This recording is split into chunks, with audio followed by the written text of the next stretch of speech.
Bank loan కోసం వెళ్లిన బాలు మీనాకు తెలిసిన గుండె పగిలే నిజం. రోహిణి మనోజ్ని బయటకు గెంటేసిన ప్రభావతి. ఇంతకు ఏం జరిగింది? అసలు బ్యాంక్ లోన్ కోసం వెళ్లిన బాలు మీనాకు గుండె పగిలే నిజం ఏం తెలిసింది? రోహిణి మనోజ్ని ప్రభావతి బయటకు గెంటేయడమేంటి? ఇదంతా కూడా వీడియోలో చూసి తెలుసుకునేద్దాం. రాబోయే ఎపిసోడ్స్లో గుండె నిండా గుడిగంటల సీరియల్లో ఏం జరగబోతుందో ముందుగా తెలుసుకోవాలి అనుకుంటే వీడియోని లైక్ చేసి ఛానల్ని సబ్స్క్రైబ్ చేసుకోండి. మొత్తం మీద చూసుకున్నట్లయితే ఇంకా బాలు మీనా ఎంతగానో బాధపడతారు. ఎందుకంటే మీనా కళ్ళంట నీళ్లు పెట్టుకోవడం చూసి బాలు తట్టుకోలేకపోతాడు. నువ్వు మాట్లాడిన దాంట్లో ఎలాంటి తప్పు లేదు మీనా. ఆ పార్లర్ అమ్మాయి ఏదో నిజాన్ని దాచిపెడుతుంది. అసలు నీకు తెలిసాక నాకు చెప్పాలి కదా మీనా. నాకు చెప్పకుండా నువ్వు ఆ డబ్బుడమ్మకు చెప్పడం ఏంటి? దానివల్ల ఎంత ప్రాబ్లం వచ్చిందో చూసావా అని చెప్పనగానే మీరైతే మాత్రం మావయ్య గారితో చెప్తారు కదండి అని చెప్పనేసరికి ఇప్పుడైతే ఏమైంది? నిజం బయట పడింది. కానీ నాకు తెలిసి ఇది అసలైన నిజం కాదేమో అని నాకు అనిపిస్తుంది అంటూ బాలు చెప్పేసేసరికి ఏంటండి మీరు అంటున్నారు అనగానే అవును అంటూ ఇంకా బాలు చెప్తాడు. అయినా ఈ విషయం నాకు తెలిసింది కదా, తవ్వుతా, మొత్తం విషయాలన్నీ బయటికి వచ్చేటట్టు నేను చేస్తాను కదా అని చెప్పి బాలు అనేసరికి రోహిణి కాస్త కంగారు పడి ప్రభావతి దగ్గరికి వెళ్ళి వేరే కాపురం పెడతాను అని చెప్తుంది. అది కాస్త మనోజ్ దగ్గరికి వచ్చి నేను మా అమ్మ లేకుండా ఉండలేను, మా అమ్మతోనే చిన్నప్పటి నుంచి ఉన్నాను, మా అమ్మ నా మీద పంచప్రాణాలు పెట్టుకుంది, నేను మా అమ్మ ముందు కనిపించకపోతే మా అమ్మ తట్టుకోలేదు, నా కోసం ఎంతో చేసిన మా అమ్మను నేను దూరం చేసుకోలేను అంటూ ఇంకా చెప్పేసేసరికి సరే అని ఇంకా రోహిణి ఏదో ఒకటి చెయ్యాలి, బాలుని దెబ్బ కొట్టాలి అని చెప్పి ఆలోచనలో పడుతుంది. ఆలోచనలో పడేసరికి ఇంకా మీనాను దెబ్బ కొట్టాలి అన్న ఉద్దేశంతో మీనా ఆ బండి లేకుండా చేస్తే ఇంకా మీనా ఎక్కడికి వెళ్ళదు కదా, నా గురించి ఎలాంటి ఎంక్వైరీలు, నన్ను బాధ పెట్టిన మీనాని మాత్రం అంత ఈజీగా వదిలేయకూడదు అన్న ఉద్దేశంతో రోహిణి ఏం చేస్తుందంటే గుణాతో చేతులు కలుపుతుంది. గుణాతో చేతులు కలిపి మీనా బండి మాత్రం ఎట్టి పరిస్థితుల్లో ఉండకూడదు, మీనా ఎక్కడో చోట పార్కింగ్లో పెట్టి వెళ్తుంది కదా, ఆ సమయంలో బండిని దొంగతనం చేయమని చెప్పి ఇంకా వీళ్ళు చెప్తారు. చెప్పేసేసరికి ఇంకా బాలు మామూలుగా తన పని తను చేసుకుంటాడు. మీనా ఎప్పుడు వెళ్ళినట్టే పువ్వులు ఇవ్వడానికి వెళ్తుంది. పువ్వులు ఇవ్వడానికి వెళ్ళినప్పుడు ఒక చోట మీనా బండి పెట్టి ఒకరికి పువ్వులు ఇచ్చి మరొకరికి పువ్వులు ఇచ్చేలోపే బండి అక్కడ కనిపించకపోవడంతో కంగారు పడిపోతూ ఉంటుంది మీనా. కంగారు పడిపోయేసరికి ఏమైంది అని చెప్పనగానే బండి కనిపించట్లేదక్క అని చెప్పనేసరికి బండి కనిపించకపోవడం ఏంటి, బండి ఎక్కడికి వెళ్ళిపోద్ది అని చెప్పాను కానీ ఏమో అక్క ఇక్కడే పార్క్ చేశాను కనిపించలేదు అని చెప్పనేసరికి ఎవరైనా చూసారా అంటే ఎవరూ చూడలేదు అంటారు. ఎవరు చూడలేదనేసరికి ఏంటి బండి కనిపించకుండా పోవడం ఏంటి అనుకుంటూ మీనా వెంటనే బాలుకి ఫోన్ చేసి ఏడవడం మొదలు పెడుతుంది. ఏమైంది మీనా, ఎందుకు ఏడుస్తున్నావు అనగానే బండి కనిపించట్లేదండి అని చెప్పనేసరికి బండి కనిపించకపోవడం ఏంటి మీనా, నువ్వెక్కడ పెట్టావు, అసలు ఇప్పుడు ఎక్కడ ఉన్నావు అనగానే నేను పలానా చోట ఉన్నాను అని చెప్పనగానే గబగబా అక్కడికి వెళ్తాడు. వెళ్ళేసరికి మీనా బాలుని పట్టుకుని ఏడుస్తూ ఉంటుంది. ఏం జరిగింది అసలు, కంగారు పడకు, భయపడకు, అసలు ఏం జరిగిందో చెప్పు అనగానే నేను ఇక్కడే ఉన్నానండి, అక్క వాళ్ళకి పువ్వులిచ్చాను, పువ్వులిచ్చి చూసేసరికి బండి కనిపించట్లేదు, ఏమైందో ఏంటో, ఎవరు తీసుకువెళ్లారో తెలియడం లేదు అనగానే అప్పుడు నో పార్కింగ్లో బండి పెట్టడం వల్ల పోలీస్ స్టేషన్కి తీసుకువెళ్లారు అని చెప్పావు కదా మీనా, ఇప్పుడు అలాగే తీసుకువెళ్లారేమో అనుకుంటూ గబగబా పోలీస్ స్టేషన్కి వెళ్తారు. వెళ్ళేసరికి బండి కనిపించలేదు అనగానే మేము ఏ బళ్ళు తీసుకురాలేదు, అసలు నో పార్కింగ్ సైడే మేము వెళ్ళలేదు అని చెప్పాను. కానీ లేదండి నా భార్య బండి కనిపించట్లేదు, తను కంగారు పడుతుంది అనగాని చూడు బాలు, నువ్వు నాకు తెలిసినవాడు కాబట్టి నో పార్కింగ్లో పెట్టిన బళ్ళన్నీ తెచ్చి ఆ వెనకాల పెట్టాము, కావాలంటే అక్కడికి వెళ్ళి చెక్ చేసుకో, మేము అసలు ఏ బండి తీసుకురాలేదు అంటూ మాట్లాడడంతో అవునా మరి నా భార్య బండి ఎక్కడికి వెళ్ళిపోయింది అనుకుంటూ ఇంకా సర్లే అని పోలీస్ కంప్లైంట్ ఇస్తారు. వాళ్ళకి ఎన్నో కేసులుంటాయి. బండి కేసు పెద్ద పట్టించుకుంటారా ఏంటి? ఎన్నో బళ్ళు పోతాయి, పట్టించుకోరు వాళ్ళేమిని. కేసు అయితే పెడతారు కానీ పట్టించుకోరు. మీనా ఏడ్చుకుంటూ ఇంటికి వచ్చేస్తుంది. ఇంటికి వచ్చేయడంతో ఏమైందమ్మా మీనా, అంత బాధగా ఉన్నావేంటి అనగానే, నా బండి కనిపించట్లేదు మామయ్య, ఎవరో దొంగతనం చేసి పట్టుకుని వెళ్ళిపోయారు. పోలీస్ స్టేషన్లో కూడా చూసాము, ఎక్కడా బండి కనిపించలేదు మామయ్య అంటూ మాట్లాడేసరికి, నీ బండి ఎవరు తీసుకున్నారమ్మా? అప్పుడు నీ షాపే ఎవరో తీయించేశారు, ఇప్పుడు నీ బండిని కూడా ఎవరో దొంగతనం చేశారు అంటూ సత్యం అనగానే, అవును నాన్న, ఎవరో పగబట్టారు నాన్న, అప్పుడు పగబట్టి షాప్ తీయించేశారు, ఇప్పుడు అలాగే పగబట్టి మీనా మీద పగతో బండిని దొంగతనం చేయించారు. తెలుస్తుంది నాన్న, దొరుకుతారు, ఖచ్చితంగా దొరుకుతారు. అప్పుడు షాప్ తీయించిన వాళ్ళు దొరుకుతారు, ఇప్పుడు బండి దొంగతనం చేయించిన వాళ్ళు దొరుకుతారు. ఎవరిని వదిలిపెట్టను అని చెప్పనేసరికి, ఇప్పుడు ఏం చేద్దాం అనుకుంటున్నావు అని చెప్పాను. కానీ మీనా చేత ఒక షాప్ పెట్టిస్తాను నాన్న, లోన్ తీసుకునైనా షాప్ పెట్టిస్తాను. మీనా బయటికి వెళ్ళకూడదని కొన్ని దుష్టగ్రహాలు మీనాని కాళ్ళకు కట్టేయాలి అన్న ఉద్దేశంతో ఇదంతా చేస్తున్నారేమో. మీనా తన పూలు నమ్ముకుంటూ ఎంతో సంతోషంగా ఉంది. అలాంటి మీనాను నేను బాధ పెట్టలేను. బ్యాంకులో లోన్ తీసుకునైనా సరే పూల షాపు పెట్టేస్తాను అని చెప్పి ఇంకా బాలు అయితే చెప్తాడు. చెప్పేసేసరికి, సరే మీనా, నువ్వు బాధపడకు, నాకు ఒక ట్రిప్ ఉంది, ఆ ట్రిప్ వెరీ అర్జెంట్, వెళ్ళి చూసుకుని వచ్చేస్తాను అని చెప్పి ఇంకా వెళ్ళి ట్రిప్పులన్నీ చూసుకున్న తర్వాత రాజేష్ దగ్గరికి వెళ్తాడు. రాజేష్ దగ్గరికి వెళ్ళడంతో, ఏమైందిరా అంత డల్గా ఉన్నావేంటి అని చెప్పాను. కానీ ఏమని చెప్పనురా, పాపం మీనా ఎంతో కష్టపడి తన కాళ్ళ మీద తను నిలబడాలనుకుంటుంది. పైగా తను ముందు ఒక పూల దుకాణం పెట్టించానా, ఇప్పుడు మళ్ళీ షాప్ పెట్టించానా, బండి మీద తిరుగుతుందా, ఎవరో బండిని కూడా దొంగతనం చేయించేశారా అనగాని, ఇది ఎవరి పనో కాదురా, మీ ఇంట్లో వాళ్ళ పనే, ముఖ్యంగా మీ అమ్మ పనే అయ్యుంటుంది అని నా ఉద్దేశం అని చెప్పాను. కానీ నువ్వు అన్నది 100% నిజం. ఖచ్చితంగా మా అమ్మ ఉద్దేశం అయ్యుంటుంది. కానీ నేను వదిలేస్తానా? పట్టు వదలని విక్రమార్కుల్లా వెంటాడుతూనే ఉంటాను. ఖచ్చితంగా వెంటాడుతూ మీనాను ఒక గొప్ప స్థాయిలో నిలబెడతానురా అని చెప్పనేసరికి, మీరు ఇప్పుడు ఏం చేద్దాం అనుకుంటున్నాం అనగానే, బ్యాంక్ లోన్ ఏదైనా ట్రై చేస్తే బాగుంటుందేమో అని నాకు అనిపించిందిరా. కానీ మాలాంటి వాళ్ళకి బ్యాంక్ లోన్లు ఇస్తారా అని చెప్పనేసరికి, బ్యాంక్ లోన్ అంటే గుర్తొచ్చిందిరా, మా పై పోర్షన్ ఒకటి ఖాళీగా ఉంది, అద్దెకిస్తాను అని చెప్పాను కదా నీకు అని చెప్పాను. కానీ అవును, బ్యాచిలర్ రూము అని చెప్పాను. కానీ అవును, అందులోకి ఒక బ్యాంకులో వర్క్ చేసే ఒక ఎంప్లాయీ వచ్చాడురా, చాలా పద్ధతైన వాడు, చాలా చక్కగా చేసుకుంటున్నాడు, ఒక ఆడదాల్లా ఇల్లు చక్కబెట్టుకుంటున్నాడు రా.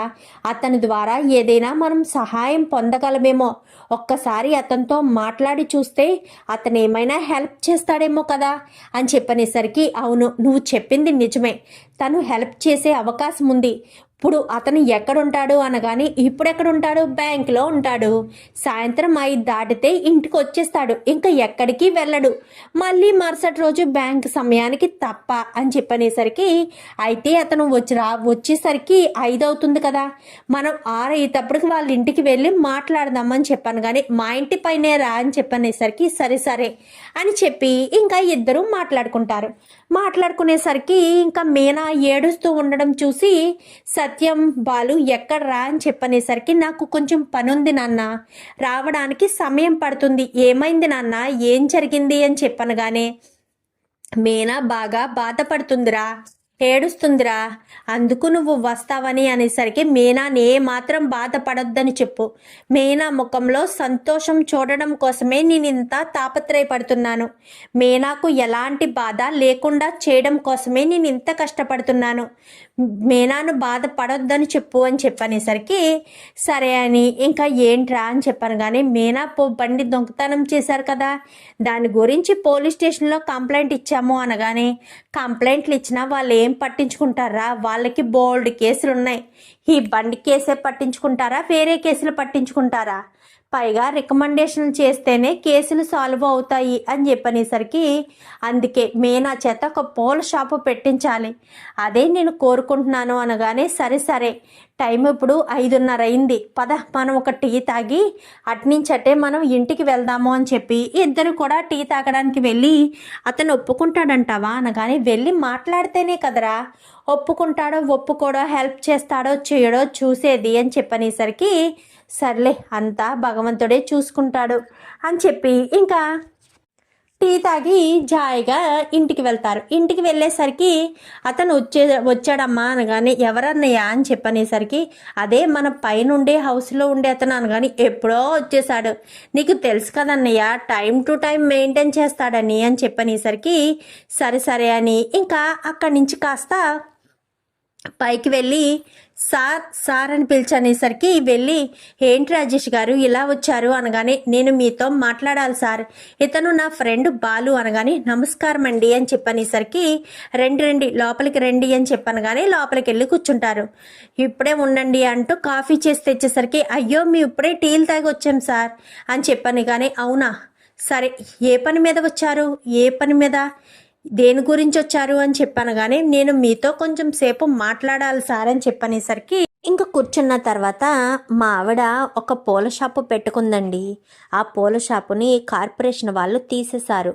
ఇప్పుడు ఒక పూల బండి కొనిచ్చి మా ఆవిడ్ని అందులో పూలు అమ్ముకోమన్నాను. ఆ బండిని కూడా ఎవరో దొంగతనం చేశారండి అంటూ చెప్పేసేసరికి, అయ్యో పాపం అని చెప్పి మాట్లాడతాడు. ఇప్పుడు నేనేం సహాయం చేయగలను అని చెప్పనగానే, మీరు బ్యాంకులో వర్క్ చేస్తారంట కదండి, కొంచెం ఏమీ అనుకోకుండా మాకు ఒక 2 లక్షల రూపాయలు ఎంతో లోన్ ఇప్పించారనుకోండి, నా భార్యకి ఒక చోట పూల షాపు పెట్టేస్తాను. నా భార్యకు పువ్వులు అమ్మడం అంటే చాలా ఇష్టం. దయచేసి హెల్ప్ చేసి పెట్టండి, మీకు చెడ్డ పేరు రానివ్వను. నా భార్య పూల షాపు ఒకవేళ లాభం లేకపోయినా నేను ప్రతిరోజు రాజేష్ లాగే డ్రైవింగ్కి వెళ్తాను. నాకు 2 కార్లు ఉన్నాయి. నేను నడిపే కారు కూడా మా బాలుదే అని చెప్పి రాజేష్ చెప్తాడు. అవునా సరే అని చెప్పి, మీరు కొంచెం ఈ సహాయం చేసి పెట్టండి అంటే బ్యాంక్లో ఎవరైనా తెలిసిన వాళ్ళు ఉంటే తొందరగా లోన్ రావడానికి మాట్లాడతారు కదా, మేము చెప్పిన వాళ్ళు రికమెండేషన్ అది ఇది అంటారు. కొంచెం మా మా తరపున ఆలోచించి మాలాంటి వాళ్ళకి సహాయం చేయడం వల్ల మీకు మంచి పేరు వస్తుంది. మీకు ఎలాంటి నేమ్ రప్పించాం, మీకు మంచి పేరే వస్తుంది. ఎందుకంటే మేము ప్రతి నెల కట్టవలసిన దాన్ని ఆ డేట్లో ఖచ్చితంగా డబ్బులు కట్టేస్తామంటూ ఇంకా బాలు చెప్పేసేసరికి, అయ్యో మీరు అంతలా చెప్పాలా, రాజేష్ గారి గురించి నాకు తెలుసు. రాజేష్ గారు ఒక మనిషిని రిఫరెన్స్ చేస్తున్నారంటే ఆ మనిషి ఎలాంటి వారో నేను అర్థం చేసుకోగలను. సరే రాజేష్ గారు, రేపు ఒక్కసారి బ్యాంకుకి తీసుకురండి, కానీ లోను మీ పేరు మీద అవుతుందో అవ్వదో తెలీదు, ఆడవాళ్ళ పేరు మీద అయితే తొందరగా అవ్వచ్చు అని చెప్పాను. కానీ సరేనండి, రేపు మా ఆవిడ్ని కూడా తీసుకుని వస్తాను అని చెప్పి బాలు చెప్తాడు. చెప్పిన తర్వాత ఇంకా మరుసటి రోజు ఉదయాన్నే, మీనా రెడీ అయ్యావా అని చెప్పాను. కానీ ఎక్కడికండి అని చెప్పనేసరికి, అదేంటి మీనా, బ్యాంకుకి వెళ్ళాలి అని చెప్పాను కదా, నువ్వు వినిపించుకోవా ఏంటి, బ్యాంకుకి వెళ్ళి తీరాలి ఖచ్చితంగా, నీకు ఒకసారి చెప్తే అర్థం కాదా, ప్రతిసారి ఎందుకు చెప్పించుకుంటున్నావు మీనా అని చెప్పాను. కానీ ఎందుకురా బాలు మీనాని కోప్పడుతున్నావు, అసలే బండి ఎవరో దొంగతనం చేసేశారు అన్న బాధలో ఉంది మీనా అనగానే, నేను మీనా బాధను పోగొట్టడానికే బయటికి తీసుకువెళ్తాను అని చెప్తున్నాను నాన్న, రా మీనా అంటూ మీనా చేపట్టుకుని మరీ వెళ్ళమ్మ వెళ్ళు అని చెప్పి సత్యం చెప్పడంతో ఇంకా మీనా కాస్త బయలుదేరి వెళ్తుంది. వెళ్ళేసరికి ఎక్కడికి అనగానే బ్యాంక్ దగ్గరికి అనేసరికి, బ్యాంక్ దగ్గరికి ఎందుకు అనగానే, మేము ఒక షాప్ చూసాము, అక్కడ పూల షాపు పెట్టడానికి చాలా బాగుంటుంది, అందుకే బ్యాంకులో 2 లక్షల లోను తీసుకుని మనం పూల షాపు పెడదాము, అప్పుడు ఆ పూల షాపుని ఎవరు తీయిస్తారో అది చూస్తాను, ఎవరిదంతా చేస్తున్నారో ఖచ్చితంగా తెలుసుకుంటాను మీనా అని చెప్పి,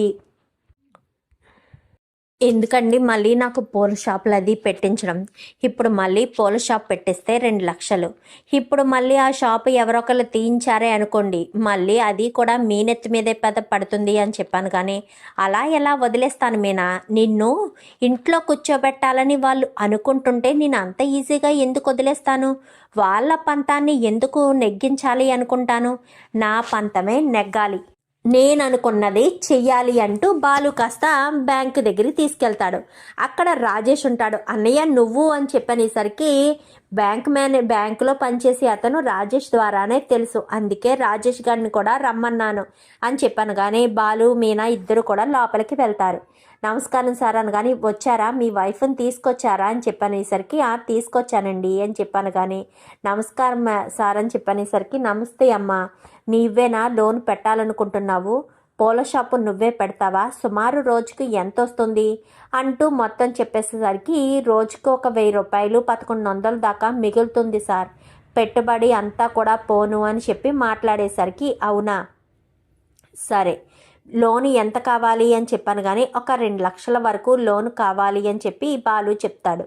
మీకు లోన్ తీసుకోవడం ఇష్టమేనా అనగానే, తను పూల బండి పోయింది అన్న బాధలో ఉంది కదా, అందుకు ఇప్పుడు ఎందుకు ఇవన్నీను అన్న అనుకుంటుంది. కానీ నేనే మళ్ళీ షాప్ పెట్టించాలని అనుకుంటున్నాను అని చెప్పాను. కానీ మీకు ఇది ఇష్టమేనా అని చెప్పనేసరికి, ఇష్టమేనండి అని చెప్పి మీనా చెప్తుంది. చెప్పేసేసరికి, సరేనమ్మా, నేను ఆల్రెడీ మేనేజర్ గారితో మాట్లాడాను, ఇలా ఆడవాళ్ళకి స్వయం ఉపాధి ఖచ్చితంగా కల్పిస్తారు మా మేనేజర్ గారు, అందుకోసమని ఆయనతో ఆడవాళ్ళతో అయితే తొందరగా అవుతుందని మీకు చెప్పాను బాలుగారు అని చెప్పనేసరికి, ఓకే సార్ అని చెప్పి, ఇక్కడే ఉండండి మేడం, నేను మేనేజర్ గారితో మాట్లాడి వస్తాను అంటూ ఇంకా లోపలికి వెళ్తాడు.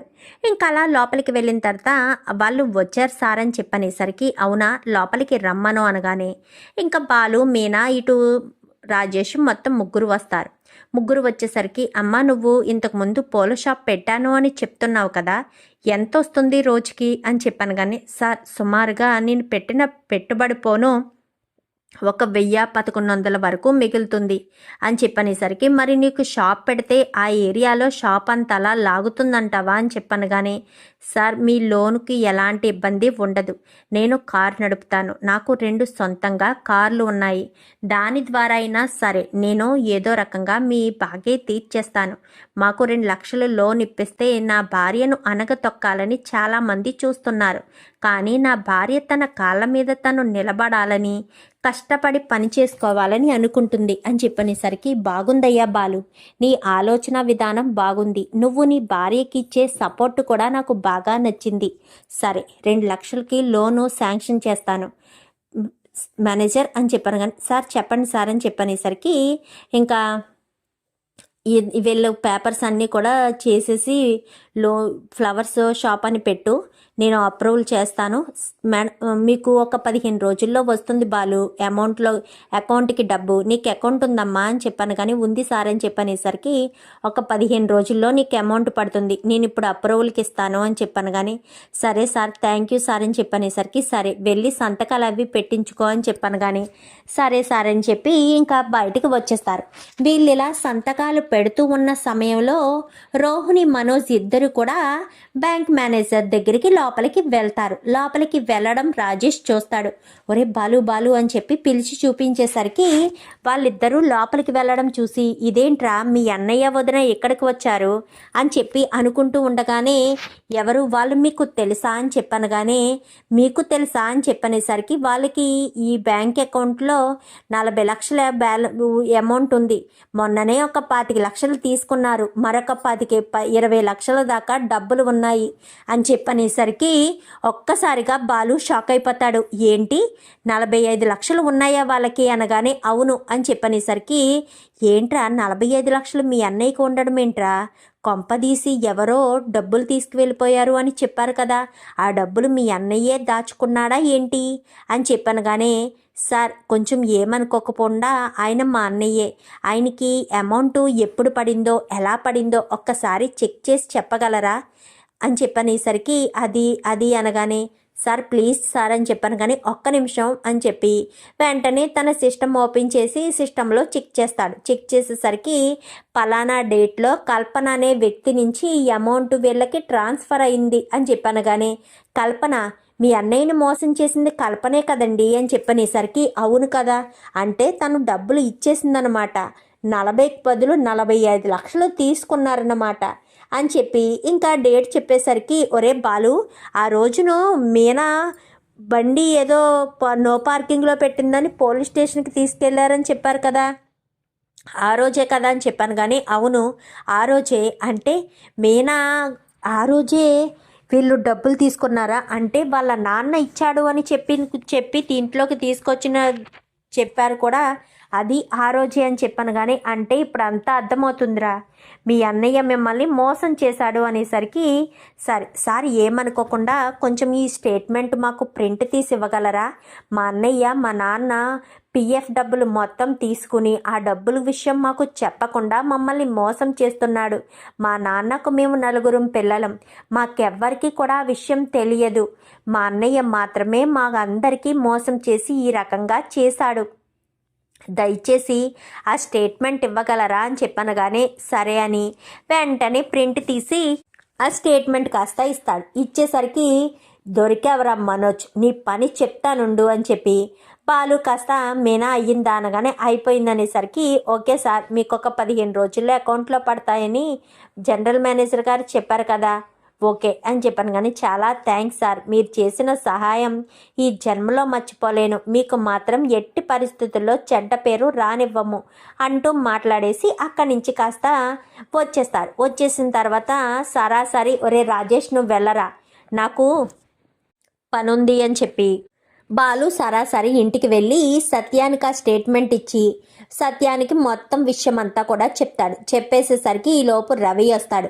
ఏంటన్నయ్య అని చెప్పాను. కానీ ఒక్కసారి ఈ స్టేట్మెంట్ చూసి చెప్పరా అని చెప్పాను. కానీ మనోజ్ అన్నయ్య అకౌంట్లో పలానా తేదీన కల్పన అనే వ్యక్తి ద్వారా 45 లక్షలు వచ్చాయన్నయ్య అంటూ చెప్పేసేసరికి, విన్నావా నాన్న, నేనేమన్నా అబద్ధం చెప్తున్నానంటే ఈ స్టేట్మెంట్ క్లియర్గా చెప్తుంది కదా, వాడికి ఆల్రెడీ ఆ కల్పన అనే అమ్మాయి డబ్బులు ఇచ్చేసింది. కానీ ఈ విషయం దాచిపెట్టి పార్లలమ్మ వాళ్ళ నాన్న ఇచ్చాడంటూ డబ్బులు తీసుకొచ్చి వీడి చేత బిజినెస్ పెట్టించింది నాన్న అని చెప్పనేసరికి ప్రభా అంటూ గట్టిగా పిలుస్తాడు. పిలిచేసరికి ప్రభావతి రానే వస్తుంది. ఏంటండి అని చెప్పాను. కానీ ఈ స్టేట్మెంట్ చూడు అనగానే, ఇదేంటిది, ఇదేమీ నాకు తెలియడం లేదే అనగానే, నీకు తెలియకపోవచ్చు, నీ పెద్ద కొడుక్కి నీ పెద్ద కోడలికి ఇది బాగా తెలుస్తుంది. నీ పెద్ద కోడలు నీ పెద్ద కొడుకు ఇద్దరూ కలిసి నన్ను నా కుటుంబాన్ని మోసం చేశారే అని చెప్పనేసరికి, ఏం మాట్లాడుతున్నారండి అని చెప్పాను. కానీ నిజం మాట్లాడుతున్నాను, ఇన్ని రోజులు మనల్ని మోసం చేసి అబద్ధాల బాటలో నడిపించారు, నీ కోడలు మాత్రం చాలా దారుణం అని చెప్పనేసరికి ఈలోపు రోహిణి వాళ్ళు రానే వస్తారు. రోహిణి వాళ్ళు రావడంతో రోహిణి వాళ్ళ చేతిలో పెడుతుంది ప్రభావతి. ఏంటత్తయ్య ఇది అని చెప్పాను. కానీ ఓపెన్ చేసి చూడు పార్లలమ్మ, నీకే అర్థమవుతుంది కదా అని చెప్పాను. కానీ అది ఓపెన్ చేసి చూడడంతో ఒక్కసారిగా రోహిణి షాక్ అయిపోతుంది. ఎందుకంటే అందులో క్లియర్గా ఉంది కదా 45 లక్షలు అమౌంట్ పడినట్టు. అది చూసి ఒక్కసారిగా షాక్ అవుతుంది. ఇది అని చెప్పాను. కానీ ఏంటి పార్లలమ్మ, నోటంట మాట రావడం లేదు, మీ అకౌంట్లో కల్పన అనే అమ్మాయి 45 లక్షలు ఇచ్చేసింది కదా, నువ్వు ఆ డబ్బులు పెట్టే వీడి చేత బిజినెస్ పెట్టించావు, మిగిలిన డబ్బులు అన్నీ మీది అకౌంట్లోనే దాచుకున్నారు కదా అంటూ మాట్లాడేసరికి ఒక్కసారిగా షాక్ అయిపోతాడు మనోజ్. అయితే ఏంట్రా ఇది, నిన్ను ఎంతగా నమ్మనరా, మీ నాన్న కూడా నిన్ను నమ్మనే పరిస్థితుల్లో కూడా నిన్ను నమ్మాను కదరా, నువ్వు నన్ను ఇంత మోసం చేస్తావా, నీకు డబ్బులు వచ్చేసిన తర్వాత కూడా నాకు డబ్బులు ఇవ్వకుండా నన్ను ఇంత మోసం చేస్తావా, మీ నాన్న కష్టపడి సంపాదించిన డబ్బురా అది, వెనక ముందు ఆలోచించకుండా డబ్బు మొత్తం నీ దగ్గరే పెట్టుకుని ఇంత మోసం చేస్తావని కలలో కూడా అనుకోలేదురా అంటూ మాట్లాడేసరికి, అది కాదమ్మా అది కాదు అని చెప్పాను. కానీ ఇంకేం చెప్పదురా, నువ్వు ఇంత మోసం చేస్తావని కలలో కూడా అనుకోలేదు అంటూ మాట్లాడడంతో ఒక్కసారిగా ఇంకా రోహిణి అయితే కంగారు పడిపోతూ ఉంటుంది. రోహిణి చెంప చెల్లు అనిపిస్తుంది ప్రభావతి. చెప్పు అని చెప్పాను. కానీ ఇంకా రోహిణి మొత్తం విషయం చెప్తుంది. మా నాన్న ఇవ్వలేదత్తయ్య, అసలు మా నాన్న కాంటాక్ట్లోకే రాలేదు, మనోజ్తో బిజినెస్ పెట్టించడం కోసమే నేనే అబద్ధాలు చెప్పి ఇలా చేశాను అంటూ మొత్తం విషయం చెప్పడంతో ఒక్క క్షణం కూడా మీరు ఇంట్లో ఉండడానికి వీల్లేదు, ఇప్పుడే ఈ క్షణమే ఇంట్లోంచి బయటికి వెళ్ళిపోండి, నన్ను మోసం చేశారు, నా భర్తను మోసం చేశారు, కుటుంబంలో వాళ్ళందరినీ కూడా మోసం చేశారు, ఒక్క క్షణం కూడా మీరు ఇంట్లో ఉండడానికి వీల్లేదు అంటూ తక్షణమే ఇద్దరిని మెడపట్టి బయటకు గెంటేస్తుంది ప్రభావతి అయితే. చూద్దాం మరి రాబోయే ఎపిసోడ్స్లో ఈ రకంగానే జరగాలని మీరు కూడా కోరుకుంటే వీడియో నచ్చితే లైక్ చేసి ఛానల్ని సబ్స్క్రైబ్ చేసుకోండి. Thank you for watching.